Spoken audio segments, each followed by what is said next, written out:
누가복음 18장 9절에서 14절까지의 말씀 다 같이 합독하도록 하겠습니다. 또 자기를 의롭다고 믿고 다른 사람을 멸시하는 자들에게 이 비유로 말씀하시되, 두 사람이 기도하러 성전에 올라가니 하나는 바리새인이요 하나는 세리라. 바리새인은 서서 따로 기도하여 이르되, 하나님이여, 나는 다른 사람들 곧 토색 불의 간음을 하는 자들과 같이 아니하고 이 세리와도 같이 아니함을 감사하나이다. 나는 일에 2번씩 금식하고 또 소득에 11조를 드리나이다 하고, 세리는 멀리 서서 감히 눈을 들어 하늘을 쳐다보지도 못하고 다만 가슴을 치며 이르되, 하나님이여, 불쌍히 여기소서, 나는 죄인이로소이다 하였느니라. 내가 너희에게 이르노니 이에 저 바리새인이 아니고 이 사람이 의롭다 하심을 받고 그의 집으로 내려갔느니라. 무릇 자기를 높이는 자는 낮아지고 자기를 낮추는 자는 높아지리라 하시니라.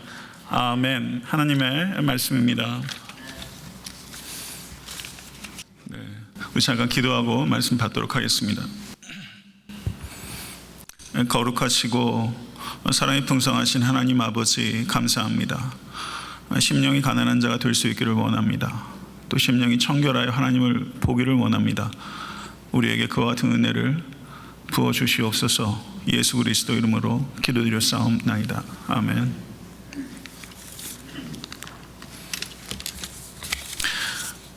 오늘 본문 말씀인 바리새인과 세리의 비유는 예수님께서 십자가를 지시기 위하여 예루살렘으로 올라가시던 그 마지막 여행 중에 주님께서 가르쳐 주신 말씀입니다.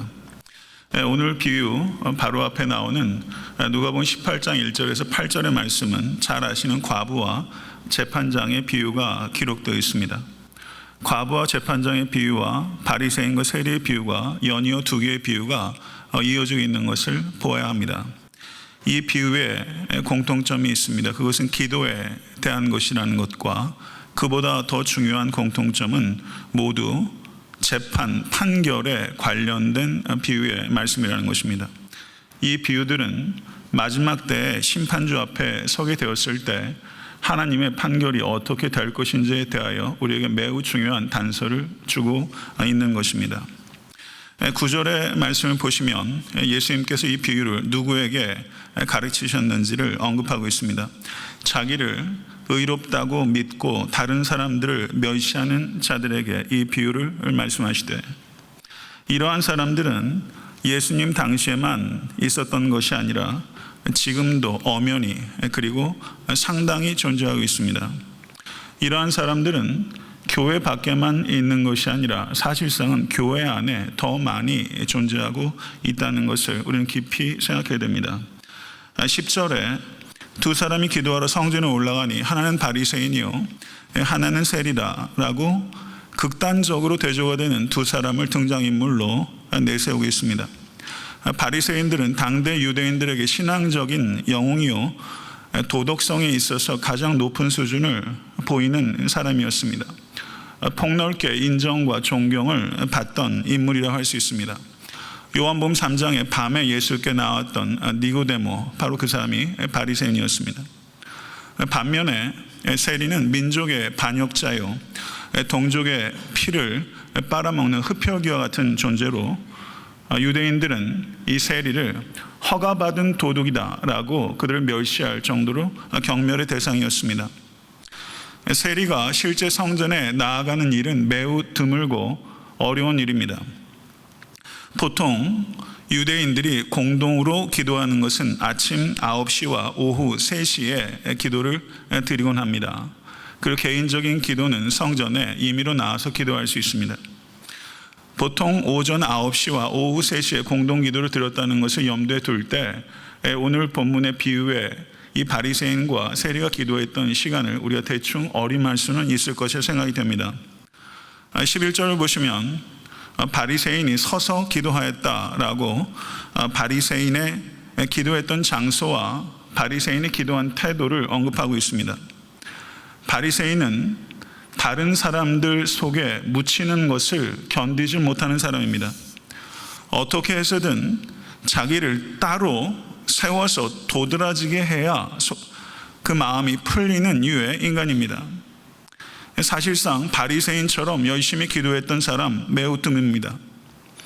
그러나 예수님께서는 마태복음 6장 5절에 또 너희가 기도할 때 외식하는 자와 같이 되지 말라.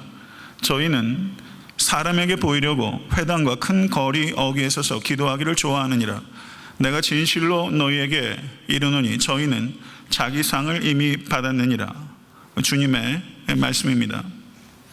예수님께서는 바리새인의 기도가 하나님께 드려지는 기도가 아니라 사람에게 보이는 기도라고 비판하신 것입니다. 하나님께 드려져야 기도가 되는 것이지 사람에게 보여주는 기도는 기도가 아닙니다. 바리새인 자신들뿐만 아니라 유대인들이 생각하기에 바리새인들은 기도의 모범이요 평생 기도하는 사람이라고 자처하고 또한 인정받던 사람입니다.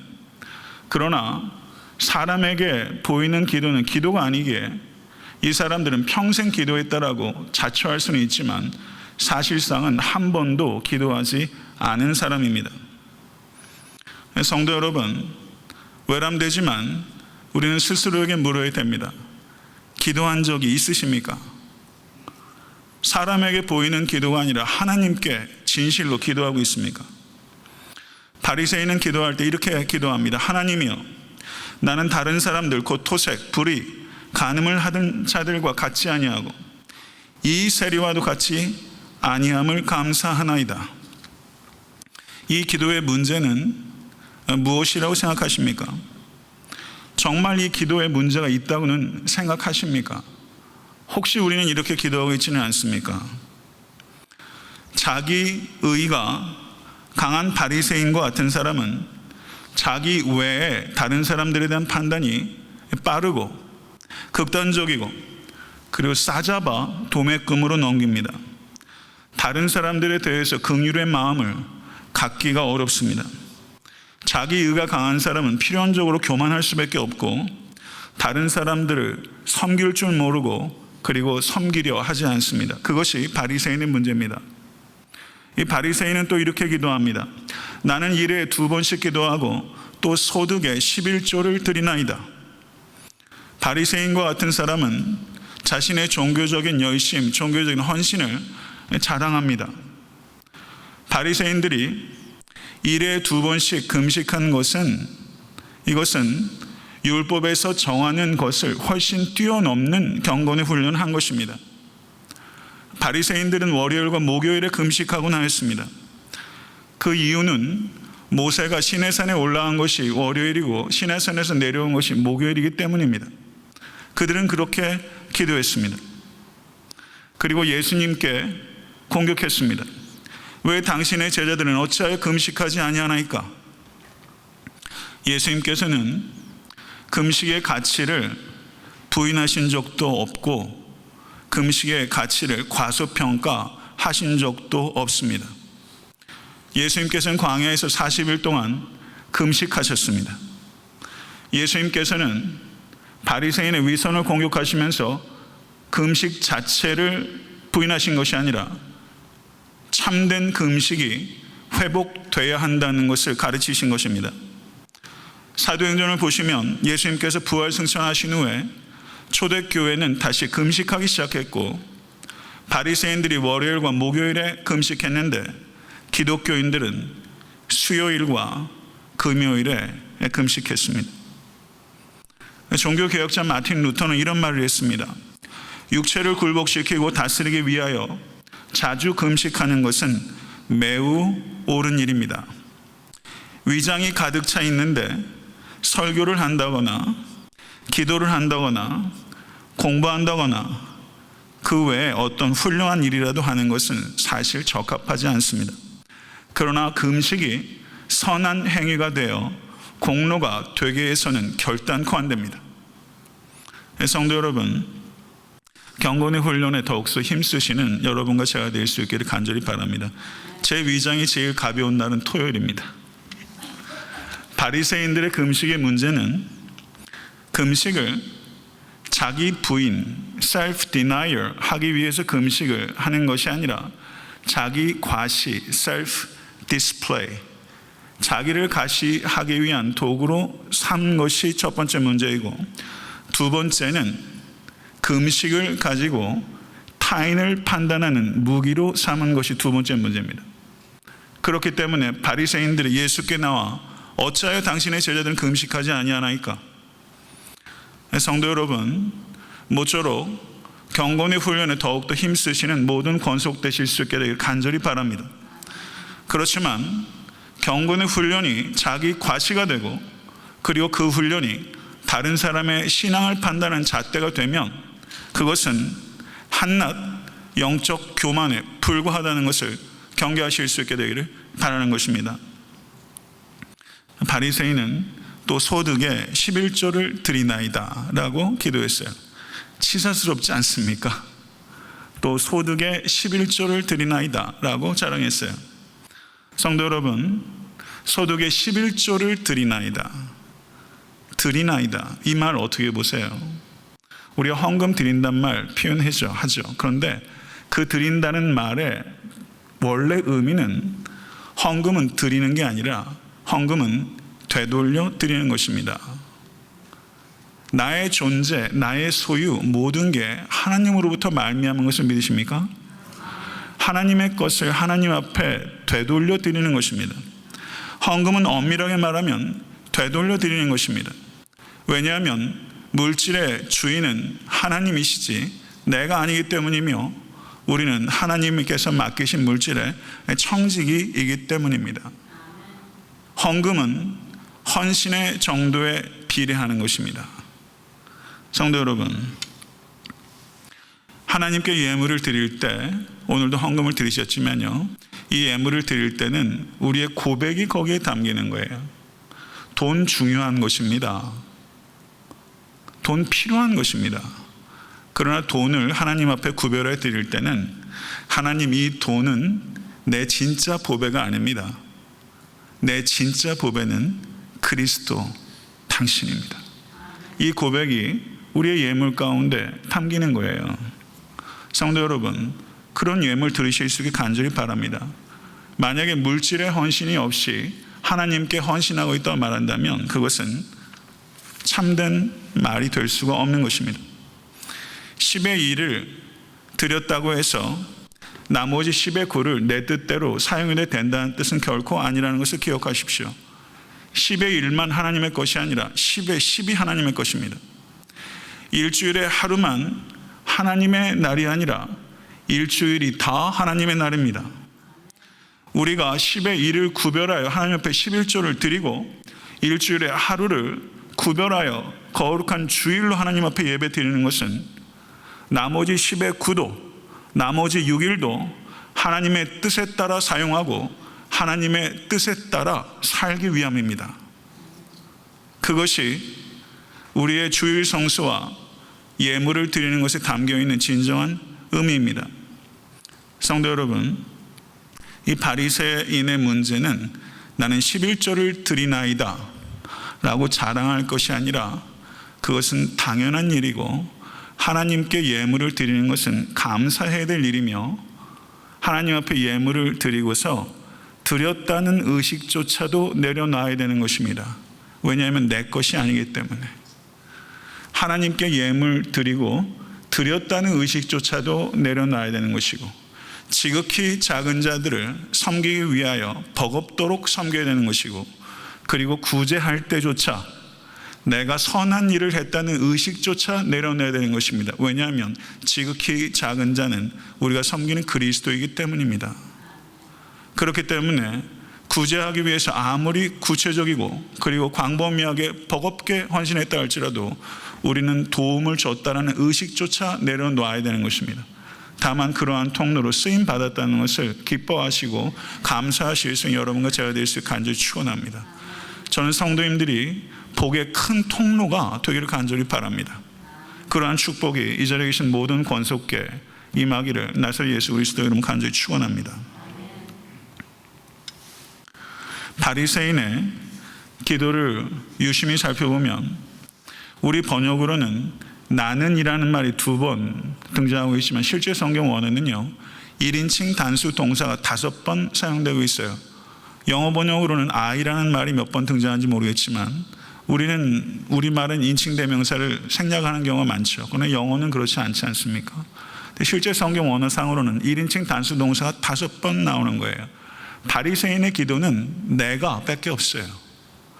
하나님께서 하신 일에 대한 찬양이 없어요. 내가 한 일에 대한 자랑만 있어요. 이게 문제예요. 바리새인의 기도는 죄된 자기 중심성밖에 없어요. 이걸 기도라고 생각한 것입니다. 이건 기도가 아닙니다. 바리새인은 심지어 하나님 앞에 간구하지도 않고 그리고 탄원하지도 않아요. 내 죄를 씻어달라고 하지 않고 의롭게 해주시는 은혜를 구하지도 않습니다. 바리새인은 자기의 선행을 공로로 주장하고 있는 것이고, 엄밀하게 따지면 하나님을 빚진 자로, 채무자로 전락시키고 있는 것입니다. 이것이 바리새의 기도, 바리새인적인 신앙인의 삶의 문제입니다. 성도 여러분, 바리새인 자신뿐만 아니라 당대 유대인들에게 바리새인은 하나님을 사랑하는 자처럼 보였지만 실제는 하나님을 전혀 사랑하지 않은 자였고, 바리새인은 하나님을 누구보다 잘 알고 있는 자처럼 보였지만 실제는 하나님을 전혀 모르던 자였습니다. 바리새인의 자기 의는 다른 사람을 자기로부터 격리시키는 그런 의였고, 그 의 때문에, 자기 의 때문에 다른 사람들을 돌아보지 못했을 뿐만 아니라 다른 사람들과 관계를 맺고 유대를 맺고 그리고 연대하는 일을 전혀 할 수 없는 유의 인간, 그 인간이 바로 바리새인이었던 것입니다. 바리새인의 기도는 하나님께 가까이 가게 하는 기도가 아니라 사실상은 하나님으로부터 멀어지게 하는 기도입니다. 성도 여러분, 경계하실 수 있게 되기를 바랍니다. 우리가 기도하면서 하나님으로부터 멀어질 수 있습니다. 기도하면서 하나님을 기만할 수 있습니다. 이것에 대해서 깊이 생각하실 수 있게 간절히 바랍니다. 그런데 반면에 13절의 말씀을 보시면, 세리는 13절의 말씀을 다시 한번 읽어봤으면 좋겠습니다. 세리는 멀리 서서 감히 눈을 들어 하늘을 쳐다보지도 못하고 다만 가슴을 치며 이르되, 하나님이여 불쌍히 여기소서, 나는 죄인이로소이다. 이게 세리의 기도의 자세와 세리의 기도의 언어예요. 세리는 멀리 서서 어디에서 기도했을까요? 세리는 일반적으로 성전에 갈 수가 없었습니다. 심지어 회당에 갈 때도 다른 사람들의 눈총을 쏴야 됐던 존재예요. 이 사람들은 성전에 가도 성전 제일 외곽이 이방인의 뜰입니다. 거기에서 예수님께서는 동전을 바꾸던 자들과 비둘기를 팔던 자들을 예수님께서 그 상을 엎으시고 내어쫓으셨어요. 거기가 이방인의 뜰입니다. 이 세리는 여인의 뜰로 들어갈 수 없는 존재입니다. 이방인의 뜰 중에서도 멀리 서서 사람들로부터 떨어져서 그쪽에서 기도했을 것입니다. 이방인의 뜰 한쪽 구석, 그 북새통 한가운데서 벗어나서 그는 거기에서 기도했을 것입니다. 기도하는 데 중요한 것은 장소가 아닙니다.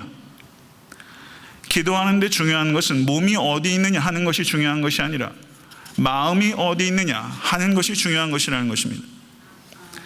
세리는 종교인들의 그 장엄하고 경건한 행렬에서 이탈해 있습니다. 세리는 자신의 발로 걸어서 나는 이 경건한 행렬에 같이 있을 수 없는 존재니 스스로를 유배시키고 멀리 서서 기도했던 사람입니다. 그의 눈은 하늘을 바라보질 못합니다. 이 세리는 자기의 눈으로 안목의 정욕을 쫓았다는 것을 아파하고 있기 때문에 그 눈을 들어 감히 하늘을 바라보지 못하는 것입니다. 이 세리는 땅을 향했을 것입니다. 그리고 그의 손은 가슴을 쳤습니다. 근데 성경 원어를 보면 가슴을 쳤다라는 이 단어가 시제가 imperfect 시제가 사용돼서 가슴을 한 번 친 것이 아니라 가슴을 계속 친 것입니다. 영어 번역을 보면 과거 진행형으로 번역한 번역들이 있어요. 그것을 느낌을 전달하기 위해서 그렇게 번역한 거예요. 가슴을 계속 쳤어요. 왜 가슴을 계속 쳤다고 생각하십니까? 모든 죄가 이 마음에서 나온다는 것을 아파하기 때문에 이 세리는 가슴을 친 거예요. 자기의 눈으로 담아서는 안 되는 것을 담았기 때문에 그 눈으로 하늘을 쳐다보지 못하고 땅을 쳐다본 것이고, 자신의 발로 감히 경건한 대열에 설 수 없기 때문에 거기에서 이탈하여 따로 서서 기도했던 사람, 이 세리의 발과 세리의 눈과 세리의 손은 철저하게 회개하고 있는 것입니다. 얼마나 죄로 인해서 아파하고 있는지를 이 세리의 온 몸이 표현하고 있는 거예요. 그리고 드디어 이 세리의 입술에서 회개의 절정에 도달합니다. 하나님이여, 불쌍히 여기소서. 나는 죄인이로소이다. 성경 원어는 호세우스 히라스 세티 모이토 하마르토르. 성경 원어는 훨씬 더 심플하게 되어 있어요. 영어 번역은 God be merciful to me, the sinner. 이렇게 영어는 번역할 수 있습니다. 아까 바리새인의 기도는요, 내가 라는 주어가 5번 등장한다고 얘기를 했는데, 이 세리의 기도에는 내가가 없어요. I가 없어요. To me, 모이라는 건 to me, 역격입니다. 나에게 능동태 동사가 하나도 없어요. 바리새인의 기도는 다 능동태예요. 내가 한 일에 대해서 자랑해요. 그러나 세리의 기도에는요, 능동태가 없어요. 불쌍히 여겨 주시옵소서. 수동태가 있는 거예요. 히라스세티. 그리고 자기를 뭐라고 말하냐면 to me, 토 하마르톨로. 여기에 보시면 이 역격은 동격을 나타내는 역격이에요. 자기를 누구라고 말하냐면 나는 죄인입니다. 그런데 거기에서 토라는 이 단어는 정관사입니다. 그런데 영어 번역을 제가 찾아보니까 NIV, 킹제임스 번역, NLT, RSV 다 번역을 a sinner, 나는 죄인 가운데 하나입니다, 이렇게 번역한 거예요. 그런데 실제 성경 원어는 부정관사가 아니라 정관사 토 하마르톨로, 나는 a sinner가 아니라 나는 the sinner, 나는 죄인 중에 죄인이요, 죄인 중에 대표격입니다. 이게 세리의 고백이에요. NAB 번역과 YLT 번역은 a sinner라고 번역하지 않고 the sinner라고 번역했습니다. 이것을 우리의 번역에서 이 묘미를 살려서 번역할 수는 없죠. 우리 언어 구조는 그렇게 되어 있지 않기 때문에. 그러나 의미는 전혀 다른 깊이가 있는 거예요. 세리는요, 나는 대표적인 죄인입니다 라고 고백하고 있는 것입니다. 바리새인은 나는 대표적인 성인입니다 라고 바리새인은 말하는 것이고, 이 세리는 나는 대표적인 죄인입니다 라고 기도하고 있는 거예요. mit보다 모든 사람들이 받을 만한 이 말이요, 그리스도 예수께서 죄인을 구원하시려고 세상에 임하셨다 하였도다. 아멘. 죄인 중에 내가 괴순이라. 죄인 중에 내가 괴순이라. 사도 바울이 이 고백은요, 다메섹 도상에서 예수님 만난 직후에 한 고백이 아니에요. 순교 직전에 한 고백이에요. 영성의 최고지에 올라갔을 때 나는 죄인 중에 괴수로다. I'm the worst of them all. 나는 죄인 중에 괴수로다. 나는 대표 죄인입니다. 이게 사도 바울의 고백이에요. 이 고백의 원형을 우리 어디서 볼 수 있습니까? 세리에게서 볼 수 있는 거예요. 나는 대표 죄인입니다. 성도 여러분, 신앙생활 하시면서 나는 죄인 중에서 가장 극악한 죄인이고, 나는 죄인 중에 하나 정도가 아니라 나는 죄인 중에 대표입니다 라고 가슴을 쳐보신 적이 없으면 우리의 영성은 아직 먼 거예요. 아직 먼 거예요. 아직 먼 거예요. 나는 the sinner, 나는 죄인 중에 대표입니다. 성도 여러분, 간음한 자, 토색한 자, 세리와 비교해서 내가 낫다고 얘기하는 게 무슨 의미가 있겠어요? 우린 거룩하시고 온전하신 하나님 앞에서 이 도저히 좁힐 수 없는 이 존재의 차이, 하나님 앞에 가까이 가면 갈수록, 하나님을 알면 알수록, 하나님을 사랑하면 사랑할수록 내가 얼마만큼 사랑받기에 부적합한 존재인지 알게 되고, 내 죄가 하나님의 온전하심 앞에 얼마나 부끄러운지 알게 되기 때문에 하나님을 닮아가면 닮아갈수록 역설적인 고백이 입에서 나오는 거예요. 나는 the sinner, 나는 대표 죄인입니다. 이게 사람이 철이 드는 거예요. 신앙에 철이 들어간다는 얘기는 I am the sinner, 나는 대표 죄인입니다. 성도 여러분, 이신층의 복음을 잘못 이해하는 사람은 긍휼을 얻기 위해선 먼저 세리처럼 죄를 져야 된다고 이상한 논리를 주장하는 사람들이 있어요. 이신층의 복음을 들었던 유대인들도 그렇게 얘기를 했어요. 긍휼을 구하기 위해서 세리처럼 살아야 된다고 생각하는 것은 그건 말장난입니다. 세리가 된다고 회개가 쉬워지는 게 아닙니다. 바리새인이 구해야 할 것도 하나님의 긍휼이요, 세리가 구해야 될 것도 하나님의 긍휼입니다. 만약에 이 자리에 성도님들 가운데 바리새인처럼 예수를 믿기 전에도 도덕적으로 살려고 씨름했던 분이 있다면 귀한 일입니다. 귀한 일이에요. 예수 믿어서 도덕적으로 사십시오. 바리새인의 의나 세리의 의나 하나님의 의에 도달하지 못하는 것은 매 일반이에요. 어떤 인간의 의도 하나님의 거룩한 의에 도달하지 못합니다. 바리새인은 자신을 의인이라고 생각했던 죄인이고, 세리는 자신을 죄인이라고 생각했던 죄인이에요. 성도 여러분, 내가 죄인이라는 것을 깨닫는 은혜가 여러분과 저에게 임할 수 있게 되기를 간절히 바랍니다. 이 깨달음은 학교 공부하듯이 해서 생기는 깨달음이 아니에요. 자기 한계에 부딪혀야 성령께서 깨닫게 해주시는 거예요. 성도 여러분, 여러분께서 죄에 대해서 아무리 민감함을 가지고 있어도 성도 여러분, 그 민감함의 정도는 결코 실제 우리의 실상보다 어떨 것 같습니까? 여러분이 제 자신이 제 죄에 대해서 생각하는 민감함의 정도와 실제 저의 죄된 실태와 어느 게 더 심각할 수 있다고 생각하세요? 항상 우리의 죄된 실태가 더 심각한 것입니다. 우리는 그 이상으로 민감하지 못합니다. 성도 여러분, 우리는 훨씬 더 심각한 죄인입니다. 우리의 죄는 훨씬 더 심각한 문제입니다. 이 땅의 문제는 죄의 문제입니다. 그리고 그리스도께서는 그 문제를 해결하기 위해서 이 땅에 오신 것입니다. 믿으십니까? 복음은 죄와 사망으로부터의 구원을 이야기하는 것이지, 성도 여러분, 그게 복음의 핵심입니다. 죄에 대해서 자각하는 것 중요한 것입니다. 그러나 죄를 자각하는 것, 그것은 거울을 보는 것과 같아요.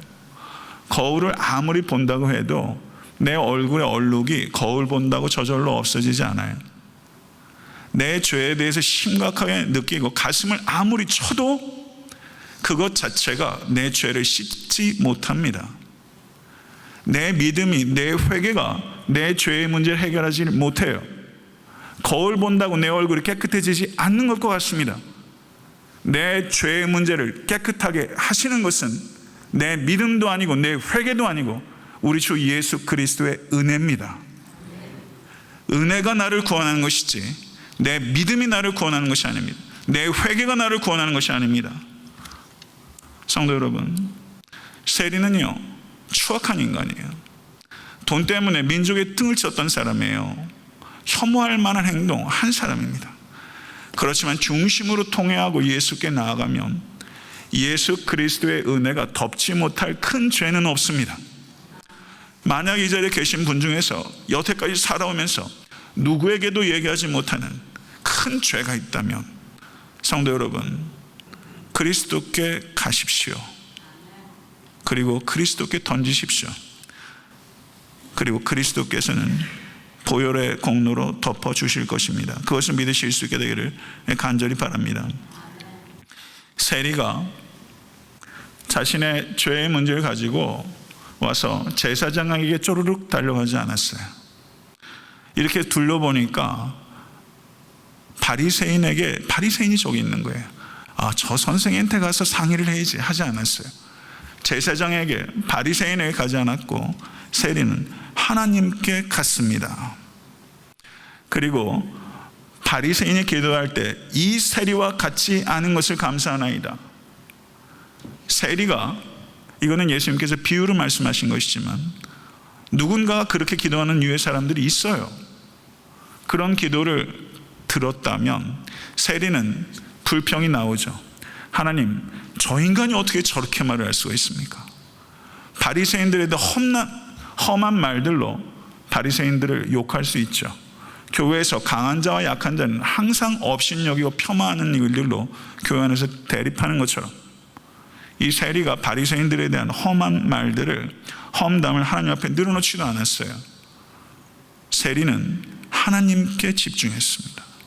그리고 하나님께 자기의 중심을 보여드렸어요. 제가 오래전에 기도라는 제목으로 설교할 때, 여러분 미국에는 미국 사람들 개 좋아하잖아요. 개를 어떻게 합니까? 테니스공을 냅다 던지면 개가 정신없이 가가지고 그 테니스공을 물어와요. 그리고 냅다 던지면 또 물고 오고 또 물고 오고 또 물고 하면 이 테니스공이 개침으로 흥건해요. 그런데 어느 예의 바른 개가 주인이 만지시기에는 너무 불편함으로 내가 앞발로 내 침을 좀 닦아서 드려야겠다. 그런 개 있습니까? 그걸 광견이라고 말하는 겁니다. 그런 개 없어요. 개는요, 자기 침이 가득 묻은 테니스공을 주인에게 또 가져와요. 이게 기도예요. 우리가 하나님 앞에 기도하면서 여러분 기만적일 수 있다는 것, 기도하면서 위선적일 수 있다는 것, 이거 우리가 깊이 경계하시고, 마치 강아지가 침이 흥건한 테니스공 주님 앞에 주인한테 갖다 놓는 것처럼 여러분의, 그리고 저의 주인이신 그리스도께 우리의 있는 모습 그대로, 침투성인 그대로, 다윗도 미친 척하면서 침을 흘리지 않았습니까? 그 모습 그대로 하나님 앞에 나아가신 여러분과 제가 될 수 있게 되기를 간절히 바랍니다. 이 세리는요, 또 이렇게 말하지 않았어요. 하나님, 제가 세리가 되고 싶어서 세리 된 줄 아십니까? 사는 게 어려워서 제가 세리 되지 않았습니까? 세리가 사실 공무원에 불과한 거 아닙니까? 하나님, 내가 안 해도 누가 해도 해야 될 일 아닙니까? 이런 얘기 많이 하잖아요. 하나님, 제가 다른 세리들보단 좀 양호합니다. 이렇게 말하면서 자기 변명 늘어놓지 않았어요.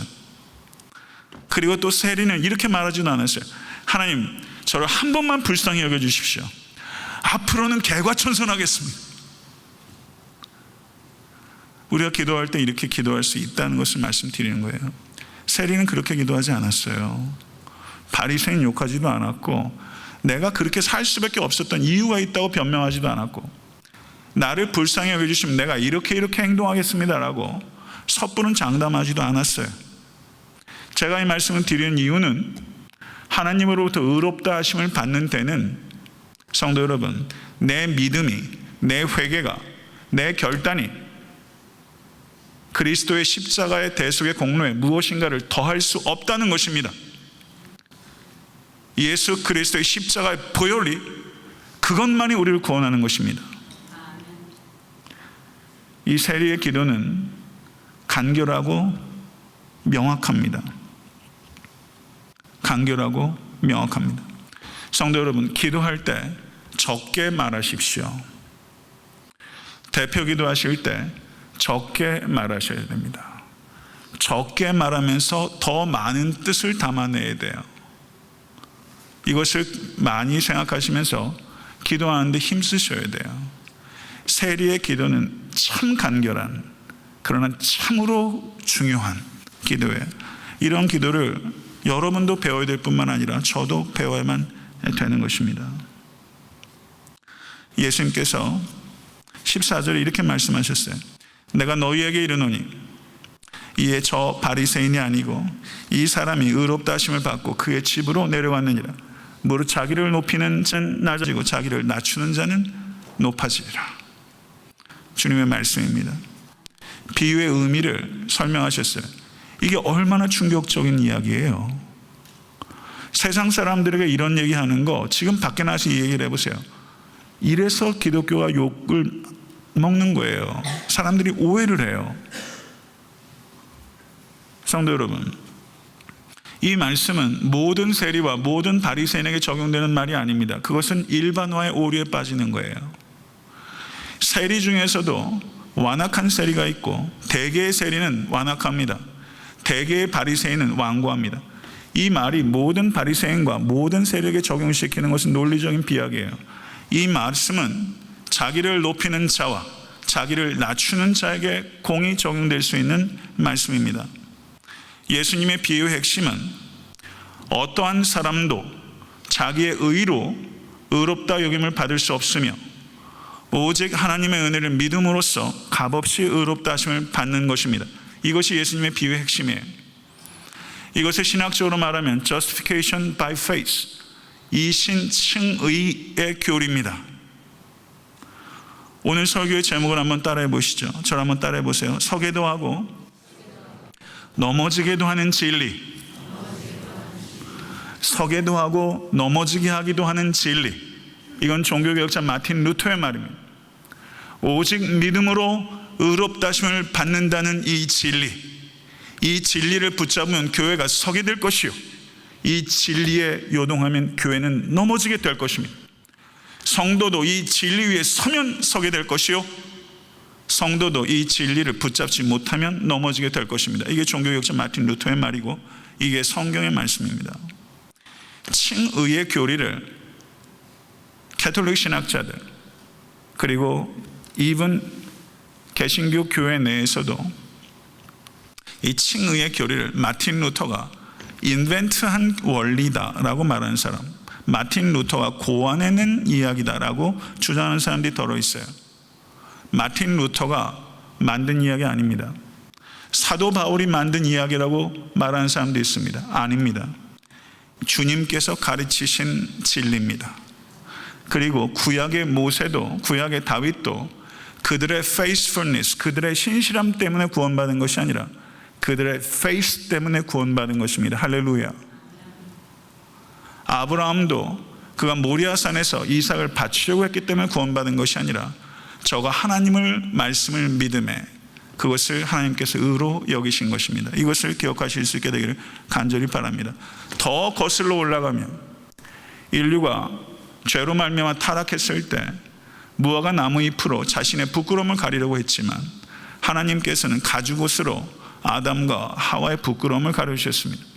이것은 인간의 여한 옷도 더러운 옷과 같은 것이고 오직 그리스도의 의의 옷만이 우리의 부끄러움을 가릴 수 있다는 이신칭의 교리가 배어있는 말씀입니다.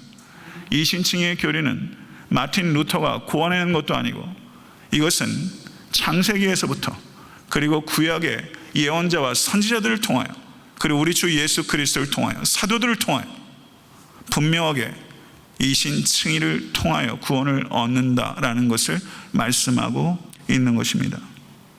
칭의의 교리는 개신교의 교리가 아니라 성경의 진리입니다. 이것을 정확하게 알아야 됩니다. 가톨릭 신학자들 중에서 제가 이 말씀을 중요하게 생각하는 이유는 요즘에 칭의 논쟁이 학자들 가운데 굉장히 뜨거운 이슈예요. 존 파이퍼와 앤티 라이트도 이 칭의의 문제 가지고 논쟁을 벌이고 있고 지금 학계에서 이 문제가 굉장히 핫한 이슈로 논쟁을 벌이고 있어요.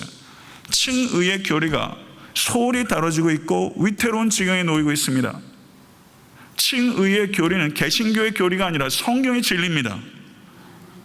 이것은 타협할 수 있는 문제가 아닙니다. 이것은 복음의 진수입니다. 이것에 대해서 우리가 물러서게 되면 예수 그리스도께서 헛되게 죽으신 것입니다.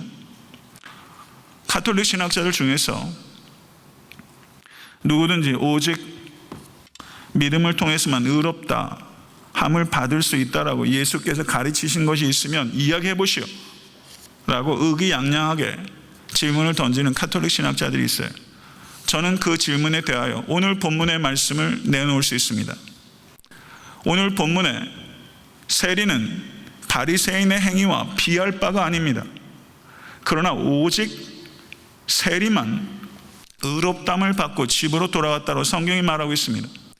예수님께서 의신칭의라는 신학적인 교리를 용어적으로 표현하지 않았지만 예수 그리스도께서 여기 하신 말씀은 이신칭의의 진리입니다. 세리는 어떤 행동 때문에 의롭다김을 받은 것이 아닙니다. 예수님 옆에서 죽었던 강도는 선한 행위를 할 기회조차 없었습니다. 그렇지만 오늘 내가 나와 함께 낙원에 있으리라. 이것보다 더 분명한 이신칭의의 진리가 어디 있습니까? 세리에게 주어진 의는 세리 안에 있는 의가 아니라 세리 바깥에서 주어진 의, 능동적인 의가 아니라 수동적인 의. 사랑하는 성도 여러분, 이신칭의로 말미암아 구원을 얻은 성도는 우리 안에 있는, 내 안에 있는 의 때문에 의롭다 인정을 받은 것이 아니라 내 바깥에 있는 의, 내 능동적인 행위가 아니라 우리 주 그리스도의 능동적인 행위 때문에 의롭다, 무죄 판결을 인정을 받은 것입니다. 할렐루야. 이것이 복음입니다. 이신칭의는 단 한 번에 순간적으로 일어난 사건입니다. 그런데 이것을 오용하는 사람은 의롭게 되는 과정을 겪는다라고 가르칩니다. 이게 가톨릭에서 가르치는 바입니다. 지금 이 세리는 의롭게 되는 과정을 시작한 것이 아니라 의롭다함을 받고 집으로 간 것입니다. 맞습니까? 의롭다함을 받은 것입니다.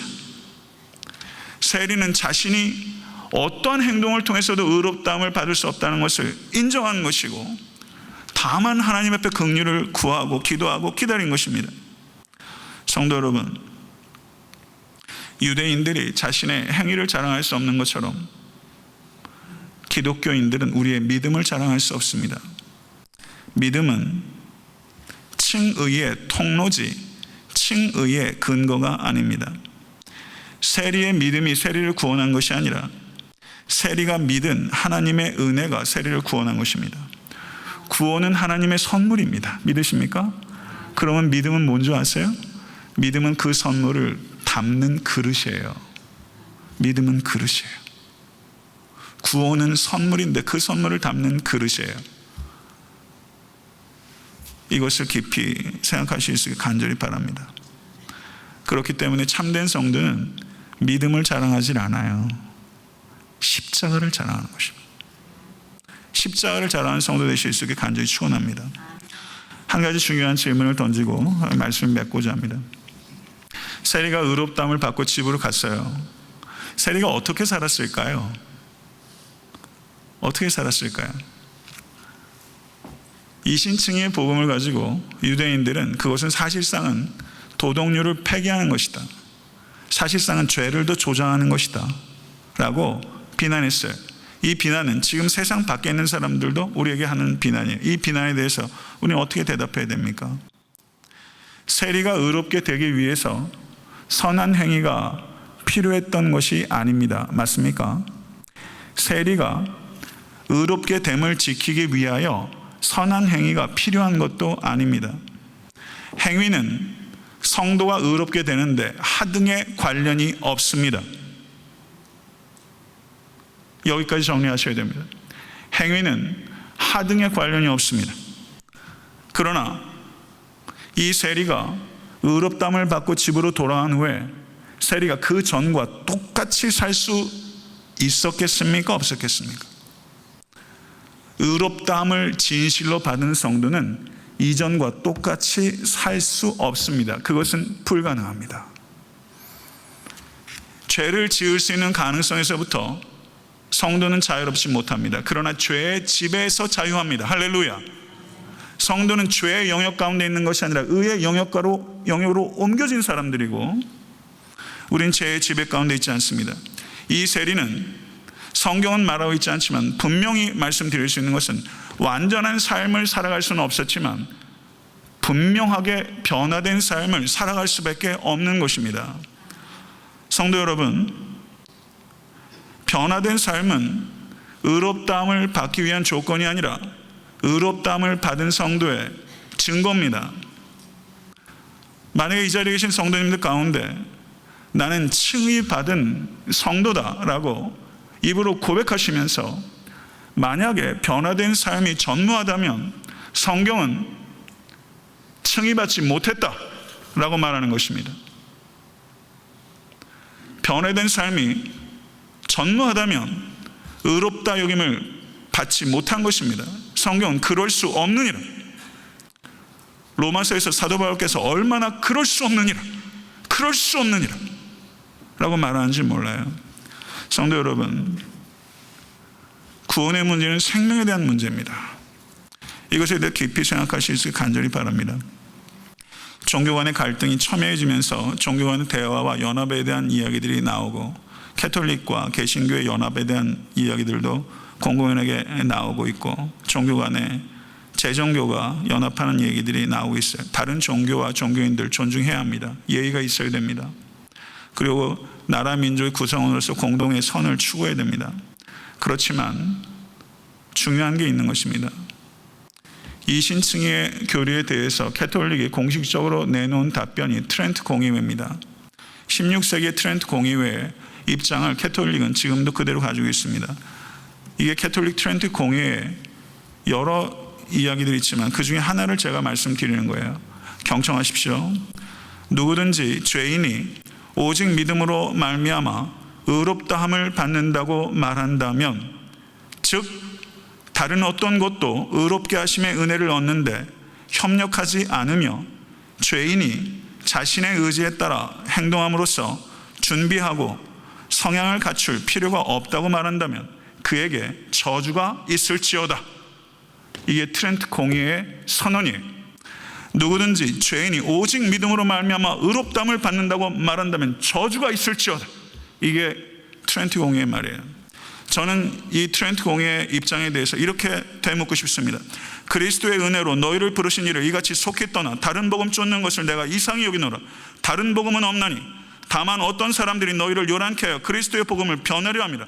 그러나 우리나 혹 하늘로부터 온 천사라도 우리가 너희에게 전한 복음에 다른 복음을 전하면 저주를 받을지어다.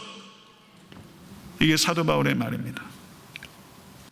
성도 여러분, 카톨릭이냐 개신교냐가 중요한 게 아니라 복음이냐 복음이 아니냐가 중요한 거예요.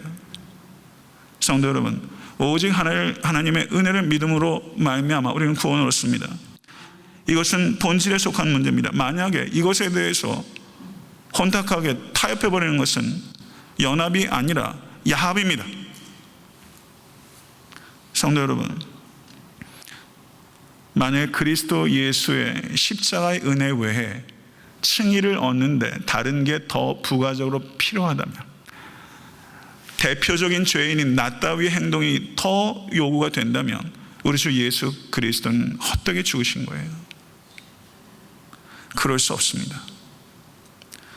저는 개신교의 진리를 얘기하는 것이 아니라 성경의 진리를 말씀드리는 것이고, 사도 바울께서는 그러므로 우리가 믿음으로 의롭다 하심을 얻었은즉, 아멘, 믿으세요? 이미 과거형으로 표현이 되고 있죠. 의롭게 되는 과정 가운데 있는 게 아니에요.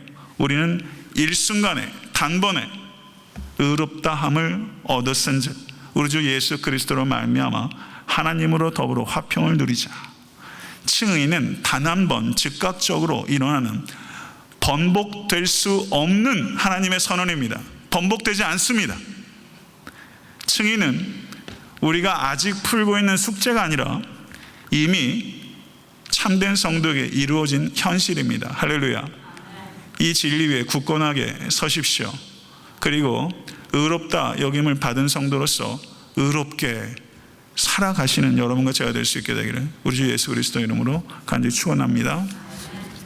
주신 말씀 생각하면서 기도하겠습니다.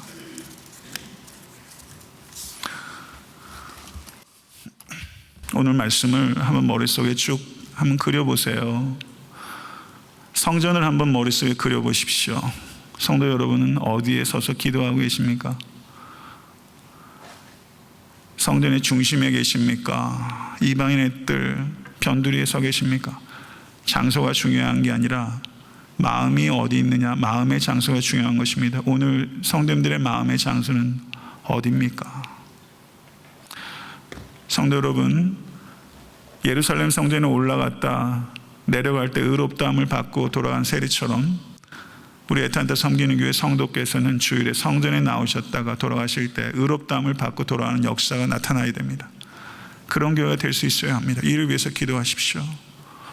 나는 대표적인 죄인입니다. 아직까지 한 번도 그것을 자각하고 아파해보고 가슴을 계속적으로 쳐보신 적이 없다면 정말 회개한 적이 있으십니까? 믿음을 자랑하고 계십니까? 종교적인 헌신을 자랑하고 계십니까? 다 내려놓으시고 오직 그리스도만 자랑할 수 있는 성도 되실 수 있게 되기를 바랍니다. 오늘 이 말씀을 굳게 붙잡으시고 견고히 서는 모든 지체될 수 있게 간절히 바랍니다. 다 같이 기도하겠습니다. 할렐루야. 존귀하신 주님, 오늘 말씀을 통하여 하나님 놀라운 복음의 도를 저희들이 들을 수 있도록 인도하시니 감사합니다. 이 짧은 이야기와 함축적인 이야기 속에 아버지 모든 죄로부터 우리를 구원하시고 의롭게 하시는 하나님의 용납하심을 저희들이 배우게 됩니다. 이 진리의 말씀 위에 이 자리에 계신 모든 성도들 견고하게 서게 하시고 혹여나 신앙생활 연조가 쌓이면서 바리새인처럼 완고해지고 완악해지고 다른 사람을 폄하하고 경멸하고 멸시하며 더불어 사는 일을 하지 못하고 자기에 가득하고 있다면 아버지 하나님, 주여 하나님 앞에 나는 죄인입니다 라고 자복하고 나를 불쌍히 여기소서 라고 기도할 수 있는 우리가 될 수 있도록 인도하여 주시옵소서. 아버지, 자고하지 않는 우리가 될 수 있도록 주여 역사해 주시고 하나님 앞에 아버지 우리를 한없이 낮추며 그때 하나님께서 우리를 높이시고 의롭다 하신 줄을 믿사오니 하나님 아버지 그 은혜와 은총 우리에 허락하시고 아버지 세상에 가득한 비진리에 현혹되지 아니하고 아버지 하나님 복음의 진수를 지키며 그 말씀 위에 견고하게 서서 요동치 않는 성도가 될 수 있도록 인도하여 주시고 의롭다 여김을 받아 거룩하신 하나님과 화평케 됐다는 것을 누릴 수 있도록 인도하여 주시옵소서. 우리 주 예수 그리스도 이름으로 기도드렸사옵나이다.